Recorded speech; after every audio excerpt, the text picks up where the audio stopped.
ভারতের সাথে বাংলাদেশের আন্তর্জাতিক নদীর পানির ন্যায্য হিস্যার দাবিতে এবং উদ্দেশ্যপ্রণীতভাবে ডম্বুর ও গজলডোবা বাঁধ আকস্মিক বন্যা সৃষ্টির প্রতিবাদে ঢাকা বিশ্ববিদ্যালয়ের ঢাবি বিক্ষোভ সমাবেশ অনুষ্ঠিত হয়েছে।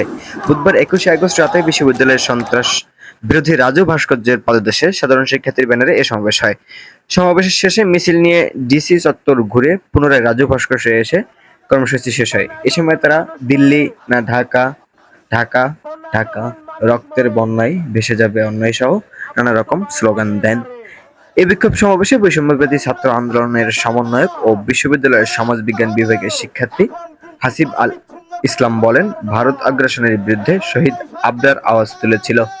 তাকে ফ্যাসিস্ট হাসিনার হাতে জীবন দিতে হয়েছে। জনগণ থেকে বিচ্ছিন্ন ভোটচোর আওয়ামী লীগ দিল্লিকে প্রভু বানিয়েছিল। এখন সরকার রক্তের বিনিময়ে অর্জিত ছাত্র জনতার সরকার। দিল্লি আপনার আধিপত্য অগ্রাসন ভুলে যান। ফ্যাসিস্ট হাসিনার সময় শেষ হয়েছে।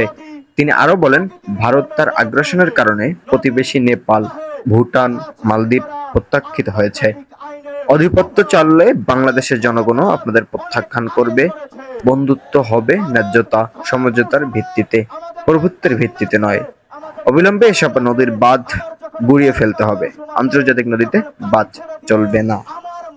আকিবুজ্জামান, মানুষের কল্যাণে প্রতিদিন, ঢাকা।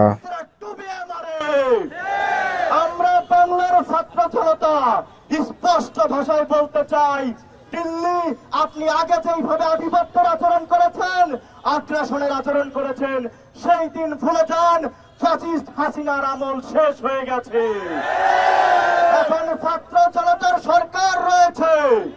সুতরাং যতক্ষণ পর্যন্ত না এই গণহত্যার সাথে সম্পৃক্ত শেখ হাসিনাকে ফেরত, খুনি হাসিনাকে দেশে ফেরত দেবেন, তার আগ পর্যন্ত ভারতের সাথে যত সকল অসম চুক্তি শেখ হাসিনা করেছে বাংলাদেশের